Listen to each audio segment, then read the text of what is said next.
Assalamualaikum warahmatullahi wabarakatuh. Perkenalkan, nama saya Dapen HC Utama, NPM A1F017014. Sini saya akan mempresentasikan hasil dari jurnal saya mengenai meningkatkan hasil belajar siswa pada materi reaksi oksidasi terhadap penerapan model pembelajaran inquiry terbimbing di kelas 10 MIPA SMA Negeri 5 Seluma. Baiklah, untuk pendahuluan sini, menurut siswa, buku atau bahan ajar yang menarik adalah buku atau bahan ajar yang berisikan poin-poin materi yang tidak terlalu banyak, tetapi tepat pada sasaran. Nah, siswa menganggap materi reaksi oksidasi ini sulit dipahami, maka selain dari buku atau bahan ajar yang menarik, digunakan juga model pembelajaran, yaitu model pembelajaran inquiry terbimbing. Untuk inquiry terbimbing ini adalah suatu pendekatan pengajar di mana guru memberi siswa contoh-contoh topik spesifik dan memandu siswa untuk memahami topik-topik tersebut. Strategi pembelajaran inquiry mengajak siswa lebih aktif dalam proses pembelajaran melalui penyelidikan ilmiah.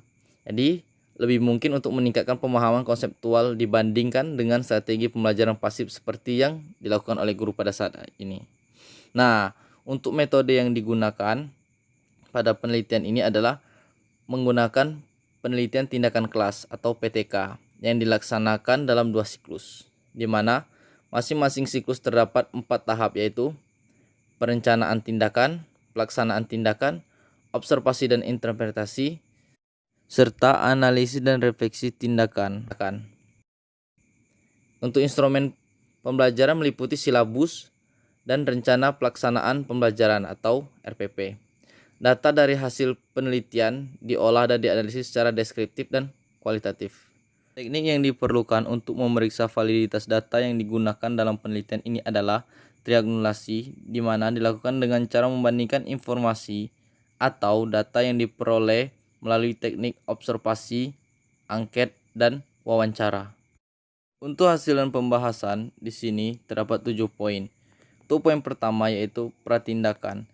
Pada poin pertama ini bertujuan untuk mengetahui permasalahan siswa, di mana siswa akan diujikan pada angket prasiklus meliputi 3 aspek, yaitu memiliki inisiatif, sikap mental yang positif, dan percaya diri. Nah, bisa kalian lihat tabelnya di samping.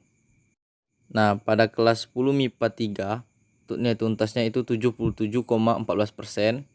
Sedangkan pada 10 MIPA 4 yaitu 61,11%. Jadi tidak tuntasnya itu berjumlah 22,86% untuk MIPA 3 dan 38,89% untuk MIPA 4. Nah, untuk selanjutnya yaitu yang kedua, siklus 1, di mana perencanaan tindakan pada siklus 1 ini meliputi penyusunan instrumen pembelajaran dan instrumen penilaian. Nah, untuk instrumen pembelajaran meliputi silabus, rencana pelaksanaan pembelajaran atau RPP, dan media pembelajaran berupa LKS.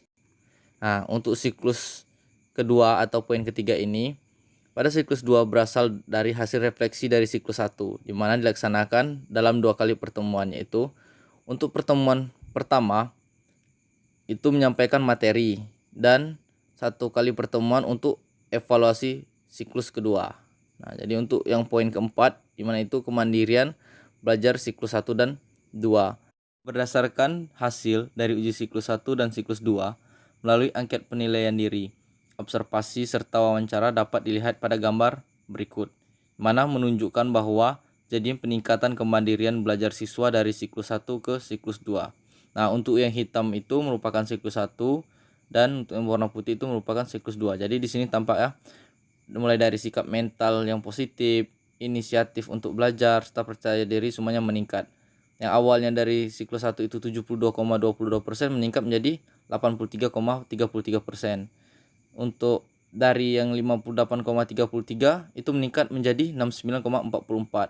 Serta untuk percaya dirinya itu dari 75 kini hingga mencapai 83,33%. Nah, jadi perhatikan juga untuk tabel penilaian berikut mengenai kemandirian belajar siswa dari siklus 1 dan siklus 2. Di mana bisa kalian perhatikan tabelnya berikut.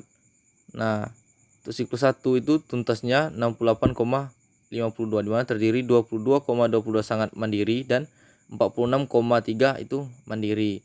Sedangkan tidak tuntasnya yaitu 31,48, di mana 27,31 itu cukup mandiri dan 4,17 kurang mandiri.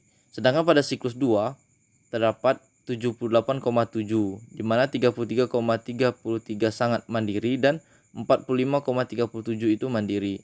Sedangkan nilai tidak tuntasnya yaitu 21,3, di mana 18,53 cukup mandiri dan 2,78 kurang mandiri. Selanjutnya yaitu poin kelima, aspek pengetahuan. Nah, ketercapaian indikator kompetensi aspek pengetahuan siklus 1 dan siklus 2 disajikan pada tabel berikut. Nah, di sini hasil ketercapaian indikator kompetensi aspek pengetahuan dari siklus 1 dan siklus 2 bisa kalian amati di samping. Nah, ini terdapat indikator kompetensinya. Dapat kalian lihat ya, targetnya dari 60%, 60%, 60%, 60%. Untuk siklus 1-nya yaitu terdapat 70,56, 37,9, 63,88, 62,96. Nah, bisa kalian lihat di sini, berarti kriterianya itu semuanya tercapai. Nah, perhatikan juga tabel selanjutnya yaitu hasil ketuntasan belajar siswa aspek pengetahuan siklus 1 dan 2. Bisa kalian lihat gambar di samping juga. Nah, untuk aspek pengetahuan ini targetnya itu 60%. Jadi, ketuntasan pada siklus 1 itu berjumlah 41,67%. Sedangkan pada siklus 2 yaitu 63,89%. Seperti gambar berikut. Nah, selanjutnya yaitu aspek ke-6, di mana aspek dan sikap. Untuk penilaian aspek dan sikap meliputi aspek sikap spiritual dan sikap sosial, di mana melibatkan kejujuran, disiplinan, tanggung jawab, dan kerjasama. Nah, siswa yang mencapai ketuntasan penilaian aspek sikap ditunjukkan dengan perolehan skor siswa minimal 3 kategori baik pada siklus 1 sebesar 90%. Berdasarkan Permendikbud nomor 104, penilaian sikap digolongkan menjadi 4 kategori, antara lain sangat baik atau SB, baik B, cukup C, dan kurang itu K. Pengkategorian nilai akhir siswa pada aspek sikap yaitu siswa dengan kategori sangat baik sebesar 47,78% dan kategori baik sebesar 42,22%. Sedangkan siswa yang belum tuntas kategori cukup dan kurang sebesar 10%. Poin terakhir yaitu aspek keterampilan. Perhatikan tabel berikut, di mana tabel ini merupakan hasil ketercapaian aspek keterampilan. Mana aspek keterampilan praktikum target 75%, untuk laporan 75%. Sedangkan ketercapaiannya itu 100% dan 100%. Berarti kriterianya ini merupakan tercapai. Untuk kesimpulan, berdasarkan hasil penelitian yang telah dilakukan, maka dapat diambil simpulan sebagai berikut. Yang pertama, penerapan model pembelajaran inquiry terbimbing dapat meningkatkan kemandirian belajar siswa sebesar 68,52% dan pada siklus 2 meningkatkan menjadi 78,7%.